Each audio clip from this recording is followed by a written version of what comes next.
Okay, so continuing. My tuners are whacked down here. And, I think I mentioned earlier that, I didn't have enough of these. I was one shy. Again, you always have one less than what you need. But in the end, I think this worked out well for me. In that, okay, I got my silver one here, and then this one that's got a little bit of plastic coating, the white one. It's a little bit chunkier, a little bit beefier.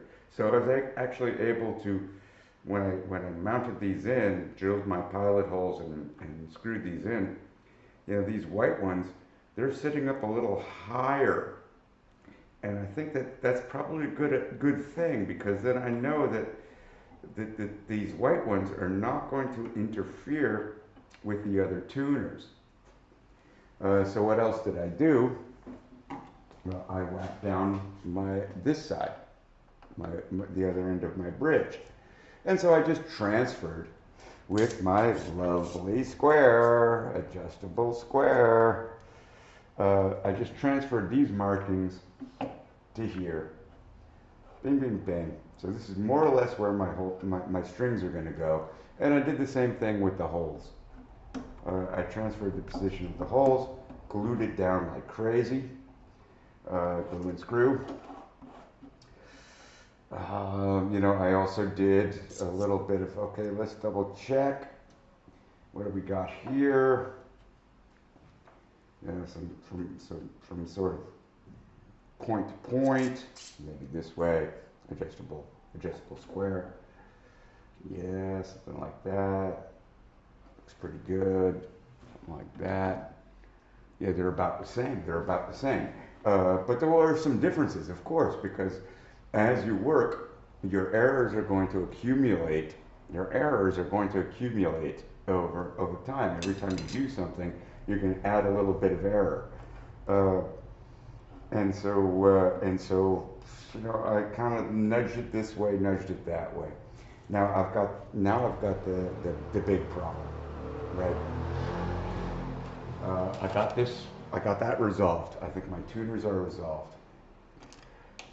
But now I got to figure out how I'm going to stretch my string. All right, string. So I got this nut on the end here, and it's a string of this thickness. So, on my Fender acoustic bass, it just goes through a hole, and this thing grips the hole. Up, up, up, up, up. This thing, the end here grips a hole. And I will probably almost certainly, well, not even probably, completely certainly, I will put a washer. So it doesn't, I'll put a washer, oops, shirt, up, up, up, up. I'll put a washer here so that this guy doesn't really like dig into the wood. And on my Fender acoustic bass, this sucker here is digging into the wood. And every time I change the strings, it's like I'm splintering, I'm damaging the wood a little bit. So, there should really be some kind of insert or something to protect the wood from this, from the tension and the force that this little nut is gonna cause. So here is my hunker.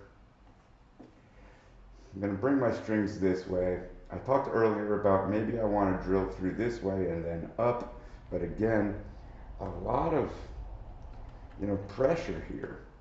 So I'm thinking that I'm gonna put this at an angle.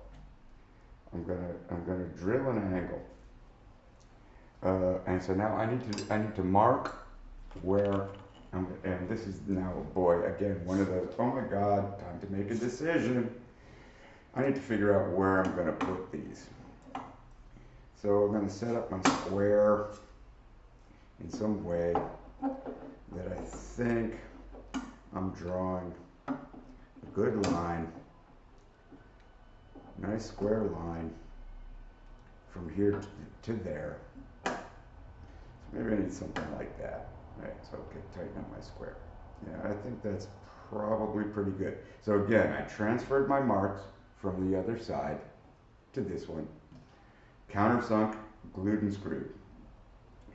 And so now I think that if I just do this, I will get, relatively close to where I need to be.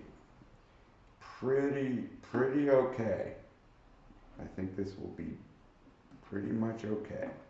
Maybe, again, adjustable square,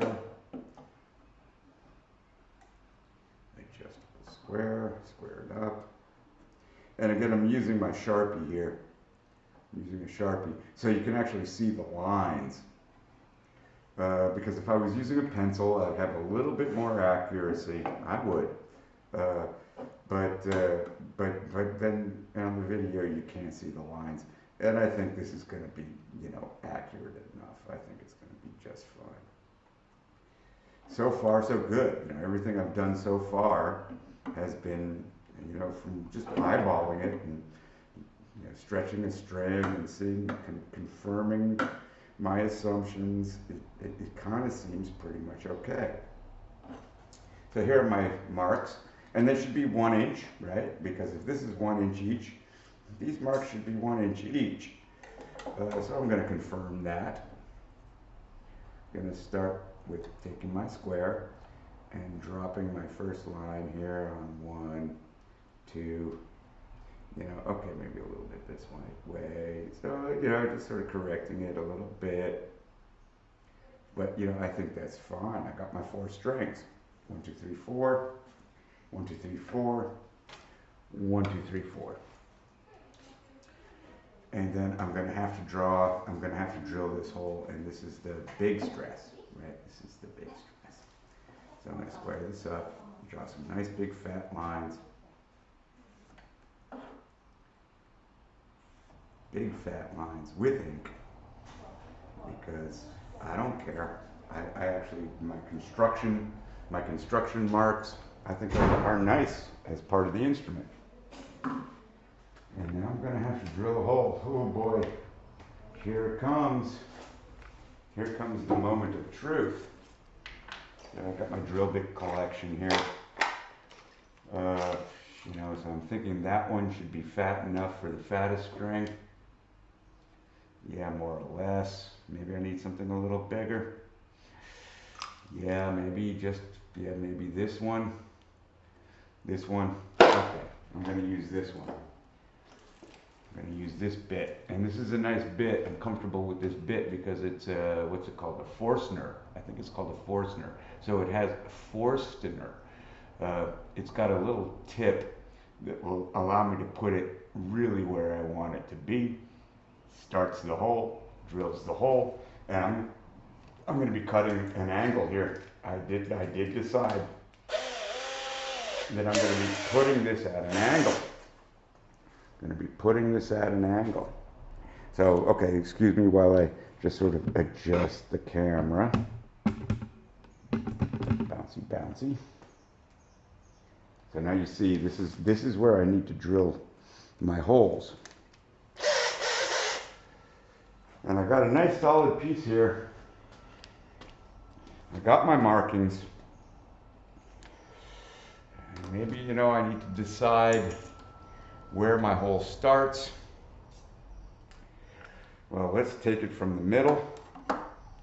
Again, I'm just actually maybe a little bit less than the middle, but I'm going to take the middle. I'm going to take the middle of this. I'm going to split it. So what do I got here? I got 2 1/2 and an 8 and 2/8, 2 1/4. So again, love the English system. 2 1/2 and 1/4 is 1 1/4 and an 1/8, right? Because you just divide by 2. So 1 1/4 and an 1/8. Whoops, 1 1/4, 1 1/4, and an 1/8. And this should really, that looks pretty much centered to me. And then I can always, with my square, I can double check it by moving this one in this way. And, oop, oh, I don't quite have the reach here. Yeah, I don't quite have the reach. What do I got here? I got 1 1/4 and a half. Yeah, I've got 1 1/2. So maybe it's here actually. So I'm using the halving, cutting it in half principle that exists in the English measurement system that doesn't really exist in the metric, people. It does not. Sorry to say. It's hard to divide by 2 when your number is 10. Okay, so I think I got that line very much. Can you see that line? Not sure if you can. Maybe you can, make the video big. But I think that's where I'm going to start my holes. And now I want to maintain some sort of, like pretty good angle. Now again, I was first thinking I would drill through, but I got stuff underneath. So I'm going to go this way. I am. And because that should bring me out. And I got something to rest my bit on. And, maybe I have a leveler here, but I'm going to go for it. I'm going. I'll make sure it's in forward, not reverse. Here I go. I'm just going to drill at this angle.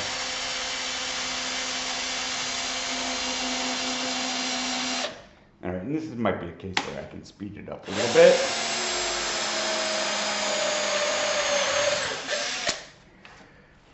Yeah, it's still on the bottom. Yeah, I think I'm going to get away with it. I think once again, I think the world is working for me in a good way at the moment. So I think I can do it. Just drill it through. And I made my decision, so here I go. Do I have access at the bottom? Yes, I do. I'm a little worried about this one, but I think I might just miss the join point. I think I might. Maybe I should have done it like this, but I'm doing it like this.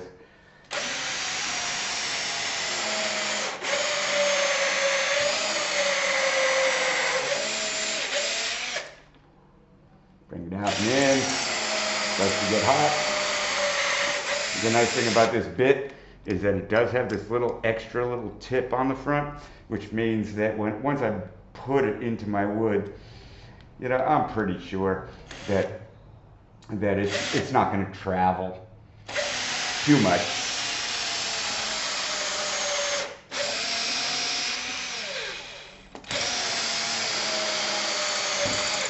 So I pop them through at an angle.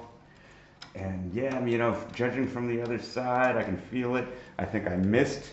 I didn't hit any of this business. I think I got lucky again. I'm a lucky guy. So now I'm going to just grab my strings. I'm going to put a washer on each end. And I'm ready to stretch them. I will put this here. I'll put another one there. But I think I'm actually ready to stretch my strings. So I'm going to do it. All right, so does the fat string go here, or the skinny string go there, or vice versa? Well, okay, I'm making a bass, right? And so if I was holding this bass in my hand here, the fat string would be the forward string. So I am going to start with the fat string because it's familiar. Now, if you're a left-hander, it might be different. I don't know. But I'm going to start this way. And again, I want to put a washer on the end of this. So as it comes through this hole, it's got some really good grip. Really good grip. What washer?